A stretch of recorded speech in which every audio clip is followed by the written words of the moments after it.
This presentation will be covering everything regarding legislation of SOx and, of course, how to deal with that, including scrubbers. And I want to start with this picture. This is a picture of a very concerned ship owner.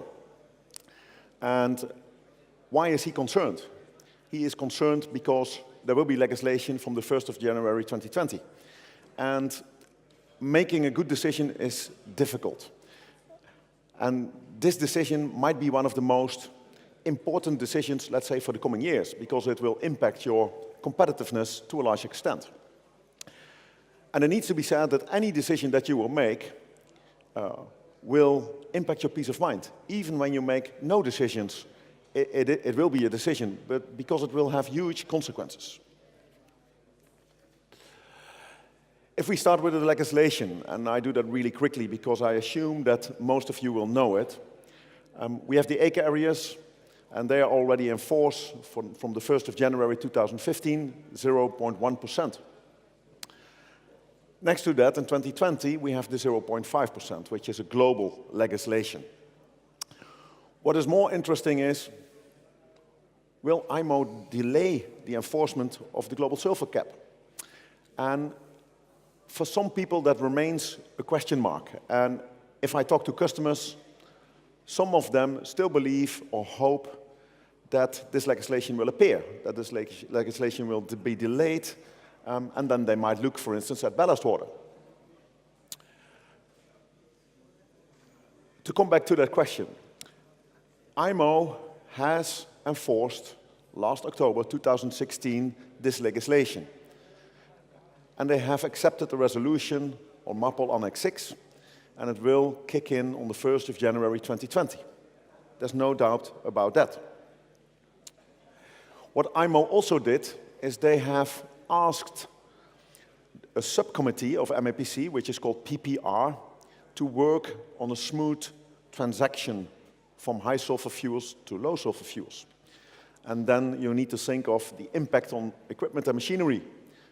What to do if there's no compliant fuel available, and how to enforce this legislation, which is a big topic. At the last MEPC 71 in July, a couple of countries have tried to delay this legislation. But again, IMO reaffirmed that this legislation will kick in on the 1st of January 2020. In fact, to delay this legislation, MARPOL Annex 6 needs to be amended. And such an amendment process will take minimum 22 months. So you will need to wait until the next MEPC in 2018, then you need a decision, and then you are already running in 2020. So from our perspective, there's no doubt that 2020 remains 2020. So what to do in 2020? And there are a couple of options, and there has been a lot of discussions already. Of course, the option of going sailing on LNG. You are always in compliance. That's a good thing. But it's not easy to retrofit your vessel. It's also not cheap. And what are the price levels of LNG doing? What do we expect from the price setting of LNG? Then the other alternative, the usage of low sulfur fuels. Almost no investment costs. But what will the price level of low sulfur fuels do? And you might see some quality issues at the beginning. Maybe cat fines, maybe some blending issues. And the third option, installing a scrubber. It allows you to continue sailing on HFO, as you always did, but how fast will you have your payback on your scrubber?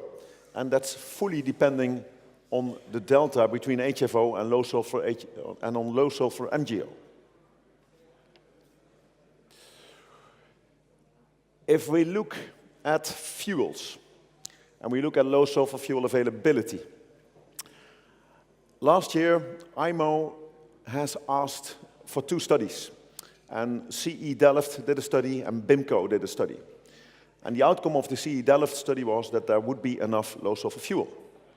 BIMCO was a little bit in doubt, but IMO took it as a base to continue with legislation. I believe that there will be enough low sulfur fuel, but the big question mark is, where will it be sold? Refineries and oil majors, they will sell it to markets where they can make the most profits. And the question is, will that be the marine market, or will that be the land-based market?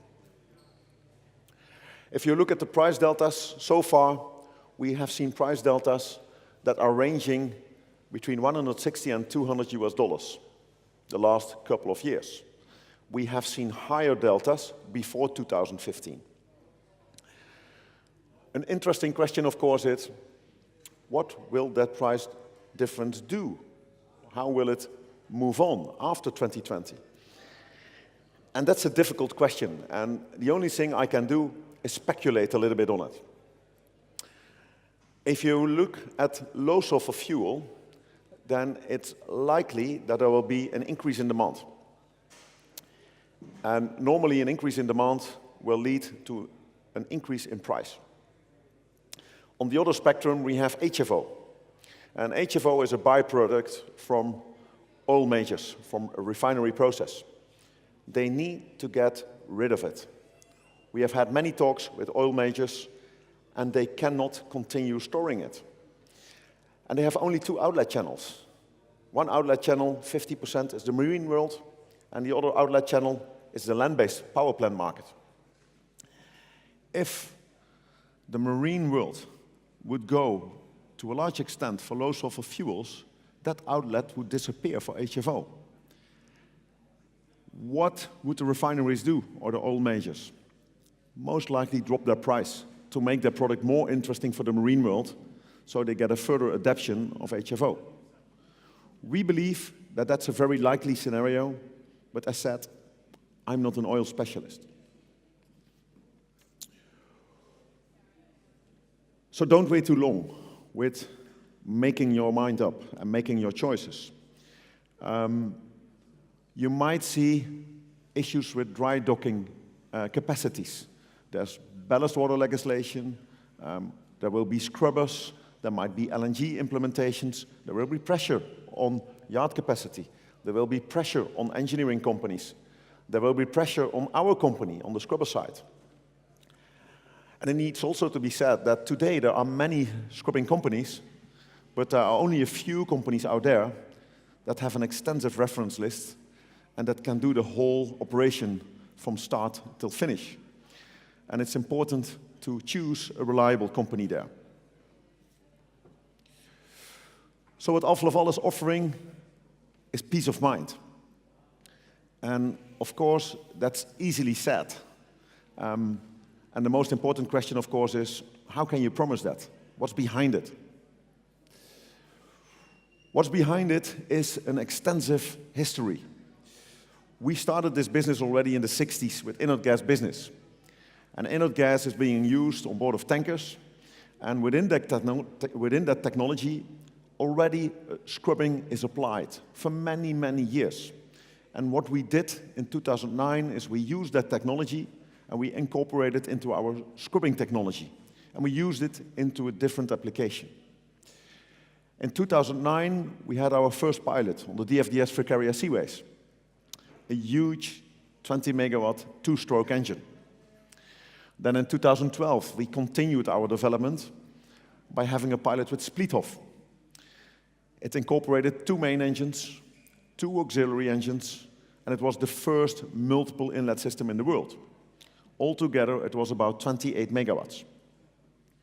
Then in 2014, we started our test center in Aalborg, and nowadays it's even increased. We implemented the 2 megawatt MEN engine, so we can do tests there. In 2016, last year, we introduced the PureSOx platform, which comprises everything we have in this portfolio. And this year, we have achieved the 100 vessel milestone. We have sold systems for over more than 100 vessels, and that was the beginning of this year. So our experience is quite extensive. If we go to the platform itself, then it all starts with the compliance profile. If you are a ship owner, it depends on where you are sailing with your vessels. Are your vessels sailing only in ECA areas? Or are they only operating global? Or are they shipping between those areas? That's important. That's your first choice. Then the next choice is, are you foreseeing harbors that are not allowing to operate in open loop scrubbing? Today there are a few harbors where you are not allowed to scrub in open loop. And we expect that that amount of harbors will increase. And if so, a hybrid scrubber might be a good solution. And then your last choice is, let's say, your physical shape of the scrubber. On your vessel, what will fit best? And Anders also explained it yesterday with ballast water treatment systems. All these projects are unique. Every vessel is having a unique sailing profile, is having a unique layout, and needs a tailored solution on that aspect. Besides the platform, we are looking at boiler integrations, because that also provides a saving. We are looking at optimizing the OPEX to use seawater in closed loop mode instead of freshwater.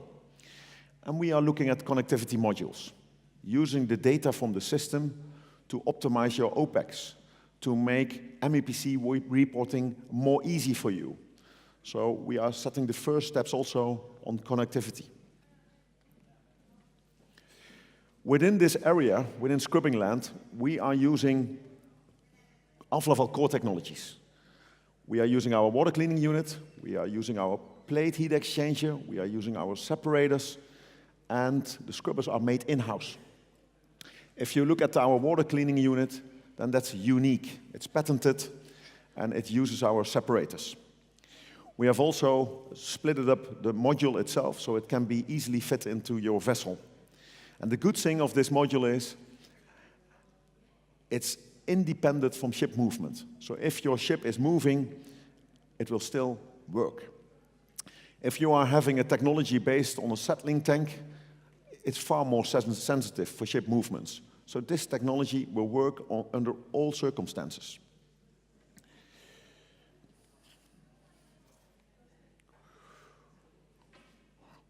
This is the test and service center that we have started in 2014. And Peter Liveland showed yesterday that we have extended it in the meantime. We have a 2 megawatt MEN engine here, and it provides us the flexibility to do easy tests. We can change nozzles, we can change scrubber internals, we can change the scrubber body, and we can test the interaction of the scrubber with other equipment, like SCRs, waste heat recoveries, and EGRs. So it's a really effective way of further optimizing the system and working on innovation. Of course, global service is essential when you are buying a scrubber. Our products need service, and to do that with a partner that can help you worldwide is extremely important. And Alfa Laval has set up hubs in the major ports where we have dedicated, trained commissioning and service engineers for pure SOx. And that will help you to secure your fuel savings, because that's the essence of purchasing a scrubber.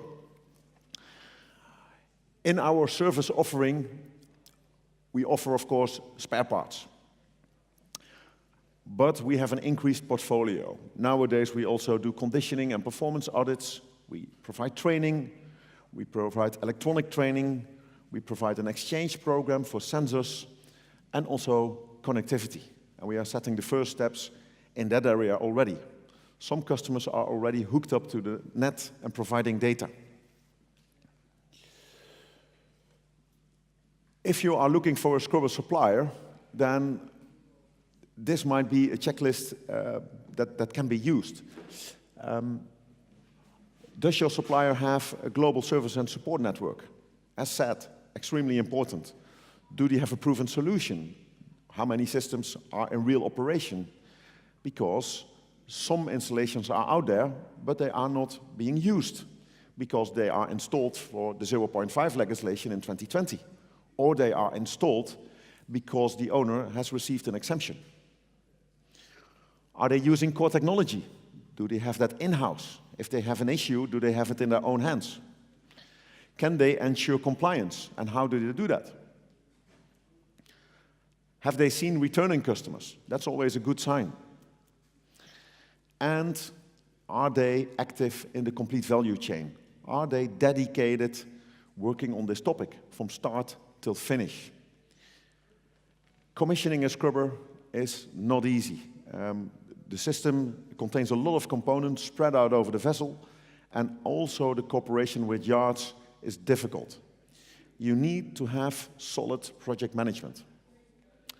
The good thing is that Alfa Laval can check all these boxes. And it's covering all these areas. And that's why we can truly say that we are a reliable supplier.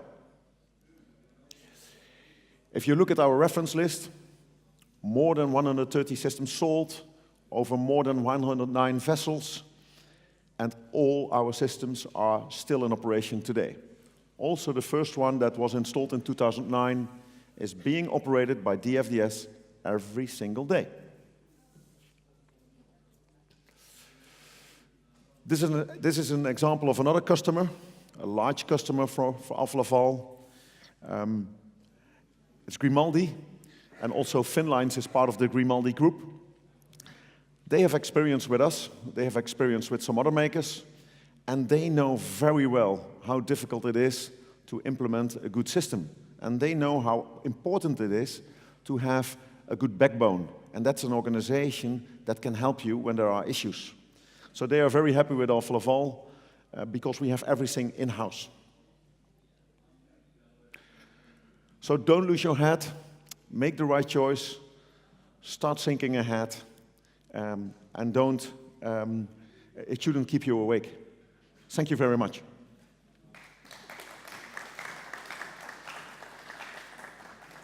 Thank you, Rene. Pleasure. Since the implementation of legislation, can you see that owners actually are acting?